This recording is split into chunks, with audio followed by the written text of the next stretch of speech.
Good evening and a very warm welcome to Primetime News on TV1. It's the 17th of November 2023. For the Newsfirst team, I am Peruni Karunaratna. Before we head on to your stories in detail, here are your headlines for tonight. Multiple factions call for the civic rights of those who violated the fundamental rights of the people by ruining the economy to be revoked. Sri Lanka shares China debt deal info with creditors. No cope sessions until further notice, says the Speaker. Hekawatha Bridge across the Kirama-Ara waterway collapses.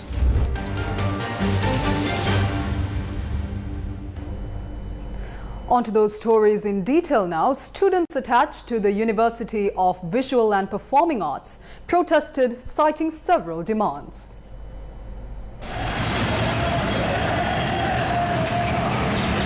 Police water cannon trucks and riot police were deployed close to the University of the Visual and Performing Arts prior to a protest planned by the university students.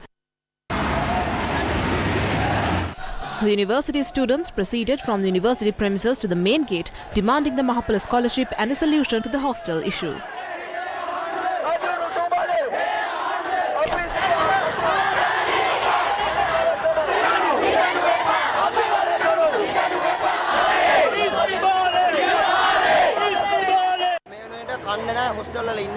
We have no food and cannot stay in the hostels. Girls and boys are forced to sleep on the floor. We requested for a hostel, but they are refusing to provide one.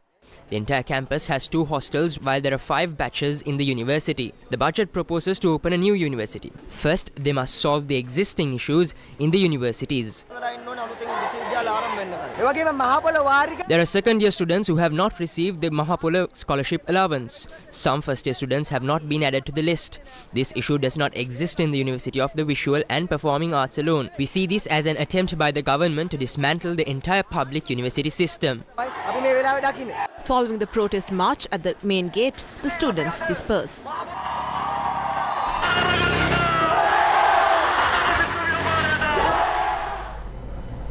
We at Newsfirst have been reporting on the Supreme Court ruling on the economic mismanagement that led to the country's bankruptcy. Now here are more revelations from the Supreme Court order. On Thursday, Newsfirst reported that in April 2020, 5 months after Gotabaya Rajapaksa was elected as president, the country missed out on an opportunity to access over $160 million from the International Monetary Fund. Newsfirst reported this fact by quoting the Supreme Court ruling that found former President Gotabaya Rajapaksa, former Finance Minister Mahinda Rajapaksa and Basil Rajapaksa, former Secretary to the President P.B. Jayasundara, former Central Bank Governor Ajit Niwad Cabral, among others, to have violated the fundamental rights of the citizens. The court ruling also noted that the governor of the central bank had made continued warnings that the country's economy would be in crisis, but no action was taken to prevent it. On the 4th of August 2020, the then governor of the Central Bank of Sri Lanka, Professor W.D. Lakshman, in a report had drawn the attention of the then finance minister Mahinda Rajapaksa on multiple issues relating to the status of the economy and challenges envisaged due to many reasons. He had noted that the downgrading by the rating agencies due to the growing concerns on debt sustainability, possibility of further downgrading on the basis that the economic growth and the growth of foreign currency earnings are not on par with the rising debt stock in the event planned funding did not materialize. Furthermore, the importance of active engagement with major multilateral and bilateral agencies was highlighted by the then governor while observing that loans from such agencies are likely to follow an IMF facility. According to the Supreme Court ruling, this report had been compiled by the then governor of the central bank in compliance with the monetary law. 8 months from the initial report, on the 6th of April 2021, the then governor of the Central Bank of Sri Lanka, Professor W.D. Lakshman, submitted another report to then Minister of Finance Mahinda Rajapaksa on the sections of the monetary law. In the said report, challenges faced by the central bank due to the decline of official reserves were described and emphasized the need for the government to secure adequate foreign financing on an urgent basis. Furthermore, it said that the central bank was actively working with the government to facilitate enhancing non-debt sources of foreign exchange inflow in view of the government's stance not to approach the International Monetary Fund for emergency financing. Then Governor of the Central Bank, Professor Lakshman, while recognizing positive results of facilities provided by certain agencies such as the People's Bank of China, Asian Infrastructure Investment Bank, China Development Bank, Reserve Bank of India and SAARC Finance in foreign exchange inflows, reported that these inflows are barely sufficient to finance the remaining debt service obligations and the likely deficit in the balance of payments. This statutory report from the then Governor of the Central Bank to the then Finance Minister, dated the 6th of April 2021, needs to be examined along with the development that had taken place within the Monetary Board, said the Supreme Court ruling, adding that the Monetary Board had established 2 committees to monitor the external debt situation. The 2 committees had proposed to then Finance Minister Rajapaksa on the need for a close engagement with the International Monetary Fund on the 2nd of February 2021. The report, having set out the decline of foreign services to $4.8 billion by the end of January 2021, had predicted that the reserves would further decline to $4 billion by the end of March 2021, based on the confirmed projected inflows and outflows. It is the first time that reserves had declined below $5 billion after 2009. The report had further detailed the concerns raised by and the reluctance showed by different sources of foreign funding agencies to continue with any funding facilities to Sri Lanka in the absence of an IMF intervention.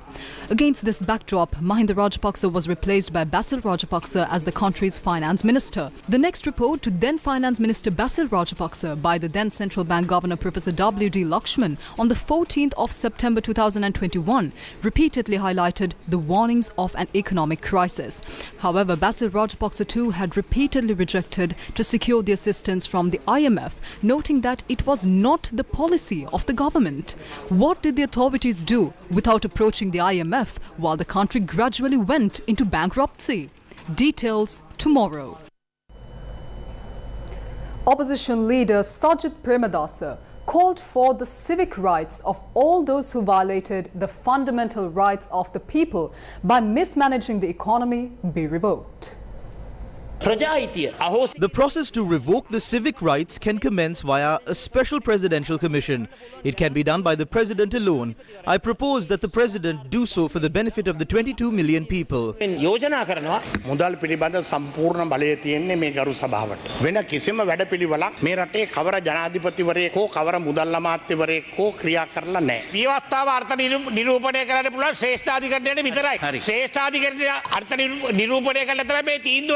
පාර්ලිමේන්තුවයි උත්තරීතර ව්‍යවස්ථාදායකයේ විධායකයේ අධිකරණයේ කියලා කුළුණු තුනක් මත රටක් පවතින්නේ. ඒව අතර ගැටුමක් ඇති කරන්න යන්න එපා. මට හිතෙන්නේ ඒ කණ්ඩායම තව වැරද්දක්. They have made another mistake. They had the wrong lawyers with them. They should have taken Bandula. You should have gone to the Supreme Court according to this argument. I am somewhat disappointed that Bandula's name is not mentioned. It was you who spoke about the economy all the time. However, your name is not mentioned among those who assassinated the economy. මේ ගාතරියට හවුල් වූ බව ඔබතුමාගේ නම සඳහන් වෙලා නැහැ. මේ නීති පොතේ තියෙන කරුණු විතරක් මෙතන මේ දාලා. Do not try to save your skin by simply mentioning facts of law books. Their decision alone was not the sole cause of the economy to collapse. Back then, when Ranil Wickremesinghe was the Prime Minister, 13 billion rupees worth of ISBs were purchased. That was 73% in total, and we were not able to service those ISBs. Despite foreseeing this, we failed to make a plan to face it strategically. We were ruined because we danced to the tune of the economic hitman called PB Jayasundara. Do not try to whitewash something by leaving that out. You made the person who obtained over 13 billion rupees in ISBs the president, and now don't speak ill of it. සුද්ධ කරන්න එන්න එපා.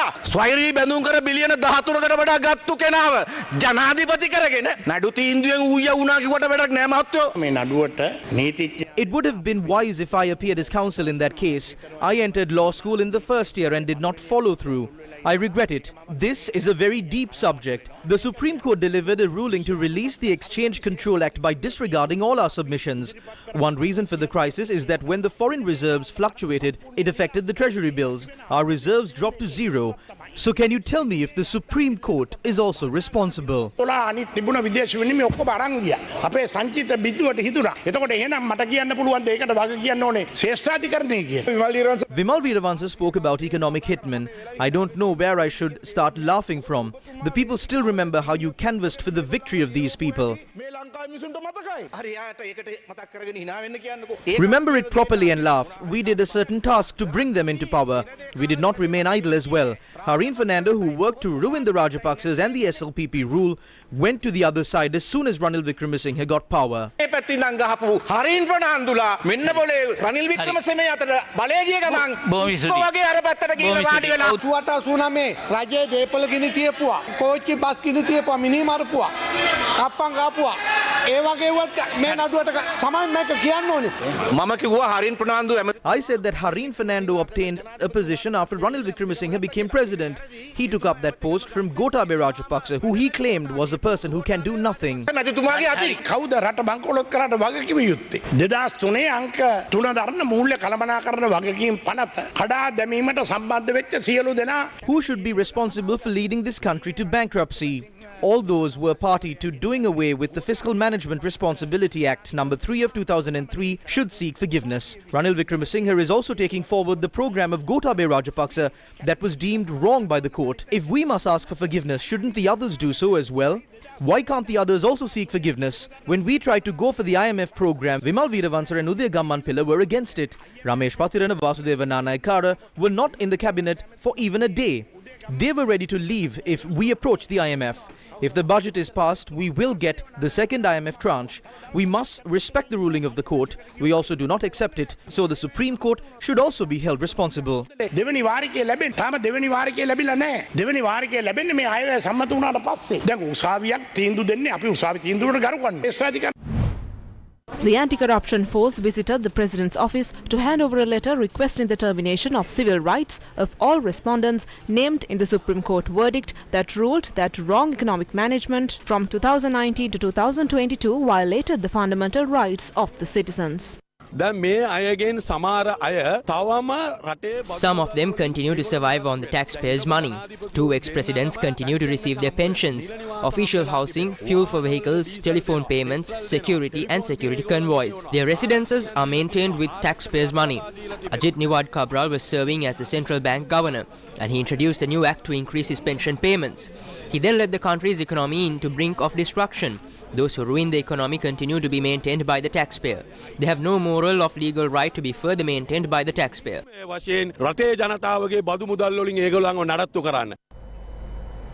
International media reports suggested that Sri Lanka has shared the terms of a $4.2 billion China debt deal with other creditors.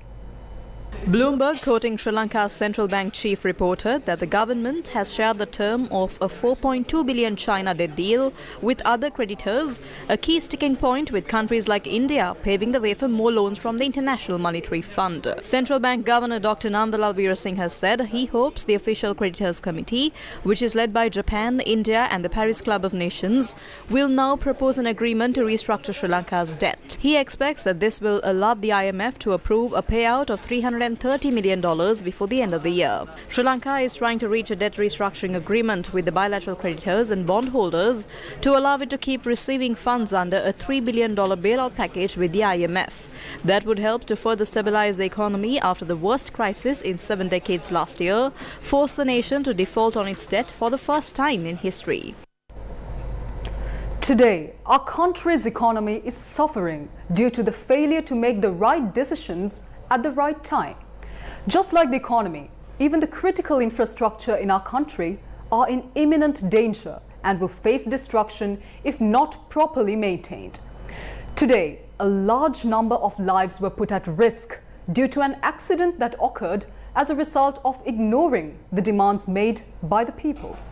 This unfortunate incident unfolded as a group of individuals attempted to cross the Deyandara Thekavatta bridge. This bridge, which was dilapidated for a long period of time, collapsed this morning. The Thekawatha Bridge, which runs across the Mathara Kiranara, collapsed at around 9:30 this morning. සැරිරු විශාල සත්‍යයක් ආවා. ගිහිල්ලා බලනකොට ගඟ මැදට කඩාගෙන වැටුණා පාලම. එක පැත්තක්. ඒ එක්කම අනිත් පැත්තෙන් බස් එක ආවා. අතර කරා හූ හූ කියලා බස් එක නතර කරා. බස් එකේ අද පොළ දවසේ ගොඩාක් සෙනගත් ආවා. ඇත්තට විශාල හානියක් සිදු වෙන්න තිබුණ වෙලාවක් නතර වුණේ. Thekawatha Bridge is located on the main road from Deyandara to Makandura and Kumurupitiya via Sinapalla. Many people travel across this bridge daily. This bridge was built in 1978. This bridge has never been renovated since then. People had informed the authorities regarding the dangers posed by the dilapidated state of this bridge on several occasions. However, the authorities had not paid heed to the warnings of these people. With the collapse of Thekawatha Bridge, people now have to travel across alternative routes. What was once a 500-meter journey is now a 10-kilometer long trek to the people living there. මුලටින මා කඳුර දෙයන්දර මා කඳුර කමුළු විදිය දක්වා යනවා bus එක අකුරැස්ස bus එක යනවා ප්‍රධාන පාරේ දැන් මේ සම්පූර්ණ නැහිටලා තියෙන්නේ ගමන් මාර්ගය. The police said that the bridge collapsed due to a soil subsidence on one side of the bridge. Currently, the road from Sinapalla to Makandura is closed, but repairs on the bridge have not yet begun. වලදාරින් ඉල්ලා සිටින්නේ මේ මිනිසුන් සෑහෙන ප්‍රමාණයක් ඉගඩුම වෙන පාලම තේකවත් පාලම දැක ඉක්මනින්ම හදලා දෙන්න. The road opposite Sirasa Hospital in Akurana has been completely flooded. A bus was caught in the flood waters and area residents had assisted the passengers on the bus to evacuate. What would you do if you had to walk for miles simply to bring back a bucket of water for consumption or cooking? Well, that is what people in some rural parts of Sri Lanka have to do every single day. On day 11 of the Gum at the Door-to-Door program, our teams, accompanied by the experts from the University of Peradeniya, visited several rural areas in Kandy, Batiklo and Hambantota to understand the gravity of the problems the people face. ඒක වතුර ගැලුමක් ගේන kilometre 6ක් විතර bike එකකින් ගිහිල්ලා ඕන ගිහින් වතුර ගැලුමක්. එක්කෙනාට එක ගැලුමක් ගේන්න පුළුවන් නේ බයික් එකෙන්. එහෙම ගිහින් එක පවුලකට වාහන නැති කට්ටියට ගේන්න විදියක් නෑ බොන්න විදියක් නෑ. ලින්ක් කපලා තියෙනවා. ලින්ක් කපලා තියෙනවා කිව්ලයි නේ. බොන්න බෑ බොන්න බෑ. බලන්න ගැඹුර.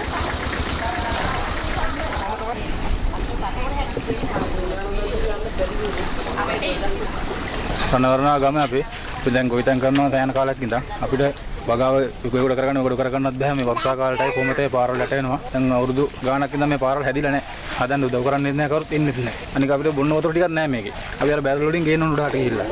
This is the Surya Valley Weather School in Hambantota. This school provides education to students until grade 11 and there are 170 students following their academic activities at this school. However, due to the lack of space, some of them are forced to study under the shade of trees. විද්‍යාගාරයක් නැහැ අපේ පාසලේ උපකරණ නැහැ අපිට. ජාත්‍යන්තර ක්‍රීඩාංගණයක් තියෙනවා. අපේ පාසලට ගොඩනැගිල්ලක් නැහැ. When the Gum at the Door-to-Door team visited the Dimutugama village in Elalla, the locals were waiting to tell us details about their issue surrounding a dilapidated bridge. The construction of this bridge was halted halfway, and since water bowsers do not reach the village anymore, the water crisis in the village has worsened. මේ ඇලේ යන වතුර චූටි ඇලවල් වලින් යනවනේ. ඒ වරගෙන තමයි මේ උණු කළ බොනවා. දැන් මං එනකොට උදේ මේ නෙන්ද වලන් හේදුවේ ඇලේ. මේ යන වතුර පේනවනේ මේ මඩ වතුර තමයි උණු කළ බොන්නේ වලන් හොදාන්නේ ළමයි නාවන්නේ. හැමදේම කරන්නේ මේ යන වතුර වලින් තමයි. ඇත්තටම බැලුවා මේ වතුර මිනිස්සුෙකුට නේ සතෙකුටවත් බොන්න තරම් පිරිසිදු නැහැ. The Gum at the Door-to-Door teams also visited the Pulipa Indalkal and Koraveli villages in the Koralepattu Grama division in the Batiklo district. The Koraveli village is home to 368 families who solely depend on agriculture to survive. However, encroaching wild elephants and a severe lack of clean drinking water have made their day-to-day lives much worse. The bridges that connect the Tibbatupola and Kurupalala villages in Uduwella in the Ganga Ihala Korale area in Gampola is facing a serious risk of collapsing. These bridges are used by at least 300 families daily and they use this road to carry their produce to the market. Vehicles cannot access the village due to the state of these bridges, and the locals have requested authorities on several occasions to renovate the bridges. Though many speak on stages about building roads and bridges for villages in the country, for the residents of this village, those promises have not been fulfilled. The Gammadda door-to-door teams will continue to visit more rural villages in Sri Lanka tomorrow. Gammadda, made in Sri Lanka. The 10th commemoration of the late Mr. R.I.T. Ullis, the renowned educationist, took place at the Bandaranaike International Conference Hall in Colombo. The 10th commemoration of the late Mr. R.I.T. Ullis took place in the presence of President Ranil Wickremesinghe, Minister Tiran Ullis, Chairman of Gateway International Schools Dr. Harsha Ullis, family members and others. The late Mr. R.I.T. Ullis, a renowned educationist and founder of D.S. Naika College, also served as Secretary to the State Ministry of Education from 1989 to 1996.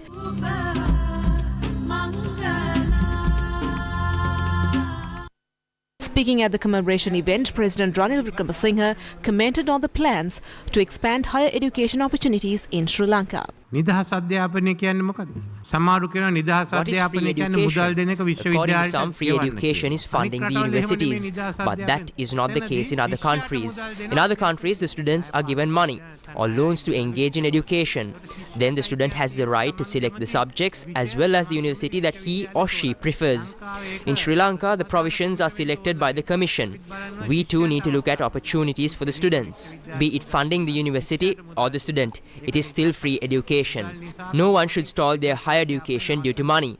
We will offer loans based on a system. That is not an issue for many. If a person can secure a job, he can pay for it. Therefore, there is no need to sell property to go to the US. How many are selling off their property to go to Australia? We need to select them from here. That is the system we need, and the Education Minister is already planning the program. More universities are to be established. The higher the number of universities, higher the number of foreigners coming to Sri Lanka. I invite the Tamil and Sinhala diaspora that left the country to come back and open universities and provide education.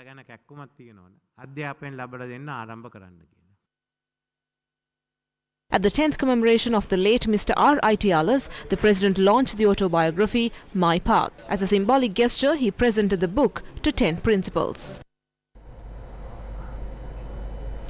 The Speaker informed the Parliament that the COPE sessions will not take place until further notice, following the controversial situation that arose with regard to its chairman, Professor Ranjit Bandara, with regard to the Sri Lanka cricket inquiry. The person who is not even supposed to be the COPE chair has summoned a meeting. We have two Muslim MPs, MP Rauf Hakim and MP Marika. This meeting has been called at a time these MPs cannot attend. What is your answer to this? Stop this meeting and reschedule it.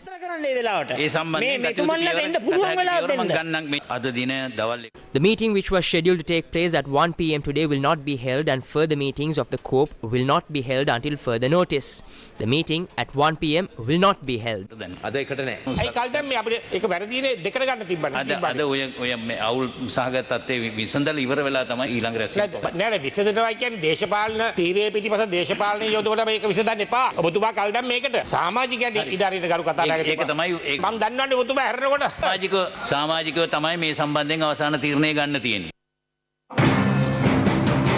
It was revealed in Parliament today that the President discussed the Sri Lankan cricket ban with the head of the Asian Cricket Council, Jay Shah.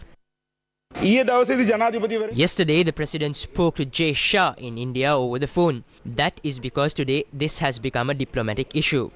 Amit Shah is the father of Jay Shah. He is the right-hand man of Prime Minister Modi.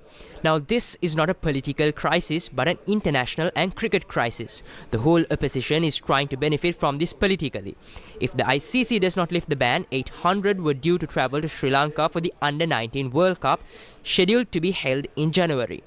No one will come if the ICC ban is not lifted in time. If this ban is not lifted, we won't earn a single rupee. විශේෂයෙන්ම cabinet අනුකමිටුවක් වශයෙන් අපිට වගකීමක් ලබා දීලා තියෙනවා. අපිට බාර දීලා තියෙන්නේ ගරු. As a cabinet subcommittee, we have been given a responsibility. Honourable Speaker, our responsibility is to provide a report on the administrative issues in cricket and propose structural changes to be made to the SLC. It is not right to point fingers at the Secretary of the BCCI or to the Secretary of the Asian Cricket Council for our administrative weaknesses. We must make a proper procedure for this. The President has asked the committee to hold discussions with the ICC. We have requested the ICC for a discussion, and I ask the government and the opposition to unite in this matter. The first step would be to secure the Under-19 World Cup hosting rights. Was the interim committee appointed by us or the government? It was appointed by a government minister, and now they are complaining that cricket was banned. The Minister of Sports also expressed his views in Parliament. I saw that the COPE meeting lasted only 2 hours. Within these 2 hours, they should talk about fraud and corruption. I saw someone ask about a doctor just to kill these 2 hours. They were discussing about a doctor for 40 minutes. LPL is not even approved. Did they discuss about corruption? Did you ask why money was taken from here and from ICC? No. Did they question as to why so much money was spent on unnecessary things? Instead, they kept asking about who this doctor is. What is he doing? They just kept beating around the bush. At this point, this is a drama. They think that the people of this country are stupid.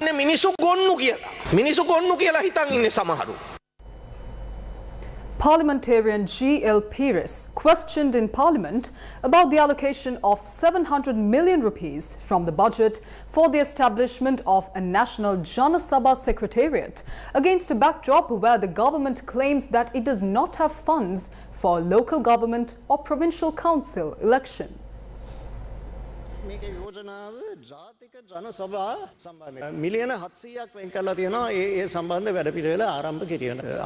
In this proposal, 700 million has been allocated for the National Jana Sabha Secretariat. The former Speaker, Karu Jayasuriya, whom we all respect, worked very hard in this regard. His committee has presented proposals. We have no problem with those proposals. Our problem is there is a great distrust in our minds that the government will use this completely for a wrong purpose. We have a great fear that this new proposal will also be used to achieve their purpose.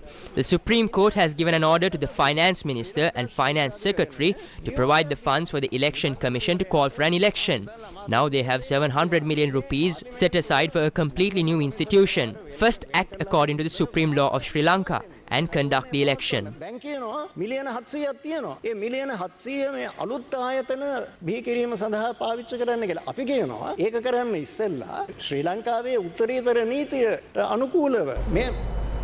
The United States Department of Agriculture committed $32.5 million to fund the McGovern-Dole school feeding program for Sri Lankan children for another 5 years. The U.S. Embassy in Colombo announced a new $32.5 million award from the U.S. Department of Agriculture to Sri Lanka for the McGovern-Dole International Food for Education and Child Nutrition Program, a food assistance initiative that reduces hunger and improves literacy and primary education. By providing school meals, teacher training and related support, the McGovern-Dole projects help boost school enrollment and academic performance. More than 200,000 school children, more than 200,000 Sri Lankan children will benefit from this initiative in the districts of Nuwara Eliya, Badulla, Monaragala, Ratnapura, Kilinochchi, Mullaitivu, Trincomalee and Colombo over the coming 5 years. The McGovern-Dole International Food for Education and Child Nutrition Program helps support education, child development and food security in low-income, food-deficit countries around the globe. Sri Lanka has secured a position on the executive board of the United Nations Educational, Scientific and Cultural Organization or UNESCO for tenure spanning from 2023 to 2027.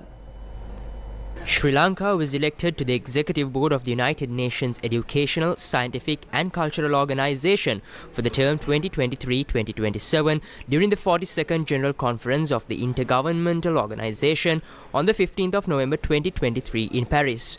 Sri Lanka obtained 144 votes out of 188 member states voting at the said election, co-securing the third highest vote count from the region with Bangladesh. The member states of the UNESCO elected 6 members out of 9 candidates candidates from the Asia-Pacific region to the UNESCO Executive Board. The other countries who were elected from the region are Pakistan, Indonesia, Bangladesh, the Republic of Korea and Australia. Sri Lanka last served on the Executive Board from 2015 to 2019. The 49th day of the LOLC Divi Savya program took place today, centering the Ratnapura district. The second leg of the LOLC Divi Savya program will provide school books and stationery items to schools with less than 100 students. Students will be provided school books and stationery for a period of 1 year under the program. This worthy initiative is a collaboration between the LOLC Group and the Ministry of Education. The LOLC Divi Savya program took place at the Ratnapura Education Zone in the Ratnapura district. School books and stationery items were given to the students at the Haupupananda Vidyalaya, Epitavala Vidyalaya, Ratnapura Sirisaman Vidyalaya, Vavila Vidyalaya, Rilhena Demala Vidyalaya, Sri Ananda Vidyalaya, Panyaratana Vidyalaya and Porano Tamil Vidyalaya. School books and stationery items for several other local schools were provided at the Ratnapura Zonal Education Office. The LOLC Divi Savya program will continue to create a bright future for the country's student population.